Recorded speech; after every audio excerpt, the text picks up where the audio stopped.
আপনারা দেখছেন talking point. সৌজন্যে Mahbub and co accountants.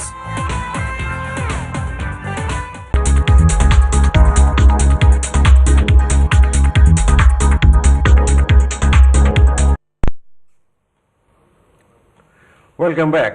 To continue the discussion, Mary, we were talking about the various priorities of BRAC, and we focused on women, grassroots empowerment, and we've mentioned in a cursory way health and education, empowering farmers we will talk about, and the most important thing is self-sustaining solutions, the social enterprises. Tell us a bit more about that. Okay, so BRAC has set up a number of social enterprises. So we have tea plantations, for example. We have units for processing chickens. We have Arong, which many people will shop in, and they are selling handicrafts from poor people. Let me ask you, is Arong only in Bangladesh or also elsewhere?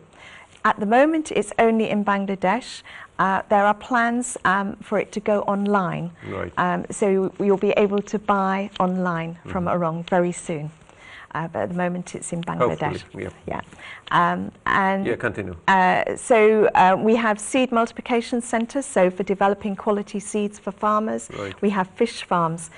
All these enterprises have been set up, again, to create opportunities for poor people, so to enable them to get their produce to markets. So when we set up an enterprise, we check that it does actually benefit the poor people, also that it is environmentally sound. That's really important for us. And then any profit from that is ploughed back into development work so that it benefits poor people. So that's the philosophy behind our enterprises. So our development work does benefit now from the profits from our enterprises. That's the model in Bangladesh, and we're now starting to develop that in other places. So, for example, in Tanzania, we have a seed multiplication centre. In Liberia, we've set up slaughterhouses for processing meat. So the same model again, which is very successful. Are this meat frozen and exported, or to be used at a later date or something? It's used locally. So in Bangladesh, you can buy frozen brac chickens, I understand. I've heard. I haven't bought one. In Liberia, we're processing meat so that it can then go to market and process. So animals are slaughtered in a very clean, safe way, and then the meat is sold in markets. These abattoirs, these slaughterhouses, are these managed by BRAC, or they have been established with donor money that BRAC is managing. They are being set up as businesses, so they will be sustained by local people once the BRAC project has finished. Right. Yeah. And they are very important and quite unique. Not many international development organisations have adopted this kind of model, so it's something unique about BRAC. I think it would be a good idea to export the frozen meat to areas where there is a dearth and there is a scarcity of available meat, because in many parts of the African continent, there is always some sort of food shortage, going by the news stories that we read and we see. Where do you get your strength from? What is your strength, BRAC? You've been going about it for now 41 years, and going from bigger to better. Yeah, I think BRAC has remained during those 40-odd years very focused on creating opportunities for poor people. So in all its activities, in all its social enterprise developments, it has kept that focus on benefit for poor people. I think also that it has been very innovative. I just said that it's one of the few international development organisations that has developed social enterprises. It's very innovative in its programming, but it also learns and acknowledges mistakes and moves on. So I think it's very driven in that way. I think we have very many dedicated and very inspiring people in BRAC. I'm often very humbled when I go and visit our programs in West Africa, East Africa and Bangladesh, and see so many dedicated people who I'm sure could be getting much higher salaries elsewhere, but are really working because they believe in what BRAC is doing. So I think it's the internal dedication, it's the quality of our programs, it's the focus on what we're about, on benefiting the lives of poor people, that has made us hugely successful. I understand that the 135 million people benefit from BRAC's program, and that you have more than 100,000 That's right. workers working for you, and it must be quite a job keeping a track of so many people. Yeah, yeah. It's an army of workers, isn't it? It's an army of workers. BRAC is very good at being organised and monitoring what's happening. We were actually nominated in 2013 as the #1 NGO in the world. So our success is very much recognised. And what's quite amazing is that there are many big international development organisations in the world. There are not many that size that are southern. So usually development is from north to south. Now BRAC is BRAC has proved the other way. It's south to south, which is quite unique. They're doing it extremely successfully. So in another way, they are being hugely successful, demonstrating their innovative approach and the quality of what they do. This $64 million question, where do you get your funds from? Where do we get our funds from? Well, I think that what we do, the quality of what we do, is well recognised. So we are fortunate to get support from a number of governments, particularly the British government, I'm proud to say.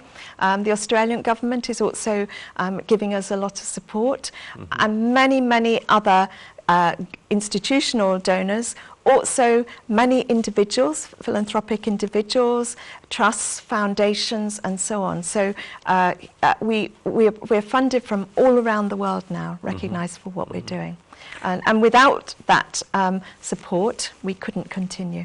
But when you get funds from overseas government, do these funds come with some conditional clauses? Absolutely, yes. I mean, the British government in particular is very keen on accountability and transparency. So the funds are given for particular purposes. They are very closely monitored by us and by the donor, and there are very strict reporting requirements. So yes, it's not just a lump sum of money. Total accountability. Right. What are other programs? How do you see the future of BRAC? I think that. Well, have you achieved everything and now you want to retire? No, we can't retire. There are still very many poor people in the world. So we are a long way from retiring, and I'm sure as long as there is inequality, particularly gender and inequality, all types of inequality, BRAC will continue to have a purpose, and will continue to work in a very driven way towards achieving that purpose. When you say gender inequality, we always think that females of the species are being denied their rights, you see. But I understand in some countries it's the male that they are denied and they have to work more. Yes, but that's not the general rule. There may be the exceptions, but generally it's the women. Yes, yeah, I see. Yeah, generally the women. Particularly in the third world, because they have less of education, they have less of opportunities, and they can't go out in very strict conditions if they go out. Like you were mentioning that BRAC is operating in Afghanistan. Tell us something about that. See, how do you operate there? Because I understand conditions are very difficult. Yeah, but we still have a very strong focus on empowering women. So when we operate schools, we have a fixed percentage, usually 65–70% girls in schools. So we have that criteria when we're accepting children into our schools. Our health workers, again, are women. We train local women in the community. So still a strong focus on women because that's what we're about. It's more difficult in some contexts than others, but we still stand firm around empowering women. Do you have any operation in the United Kingdom?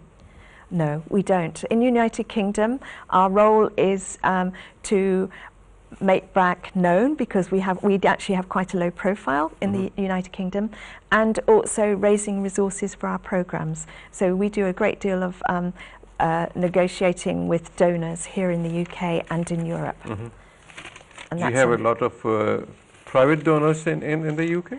We would like a lot more. We would like more. We don't have enough. And BRAC is a very worthwhile cause, so I'm hoping that the number of donors will grow. I understand that on 27th of March, you have an innovative solutions to fighting poverty panel discussion with BRAC and Fair Finance. It's been organized by Culture Part Global at Rich Mix. See, the event is, I've been told, is free, and anybody can go and join in the discussions. You see, so there you are. You are talking about a low profile in the UK, but the profile is coming up. Absolutely, and that's what we want. What is, as I said, that would you like to operate in Americas, or South America does need a lot of good work? Does BRAC have any ideas about that? BRAC's grown quite a bit in recent years. In the Caribbean? We've worked in Haiti, and we still have a small presence there. So we worked in Haiti after the earthquake.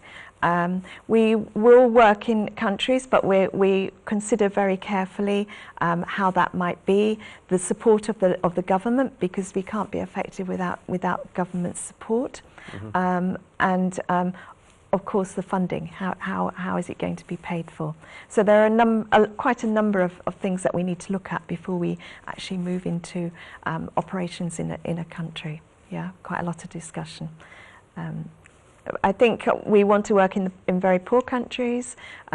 We have a lot of expertise post-conflict, because BRAC was born out of conflict. So we're in Sierra Leone, Liberia, South Sudan, Afghanistan, Pakistan, all have experienced conflict recently. So that they would be the countries that we would be particularly interested in. Well, thank you very much for taking all this time and spending your evening with us. I've enjoyed it immensely. Well, Thank you. It was a pleasure talking to you, and we wish to meet again sometime in future. Yeah, thank you very much. Thank you very much. Thank you. Thank you. Viewers, it was a pleasure having Mary with us this evening, and I'm sure that you have enjoyed the discussion as much as I have. Why do we need an NGO? Is it because the government is not doing its job? We can talk about that later, whenever we have a chance to talk with an NGO CEO or president or a worker, because this always tickles me, irritates me, and there's a big question mark in my mind. If the government of the day is doing its duty, why do we need private organizations to chip in and do the job where they don't have the facility to reach the masses?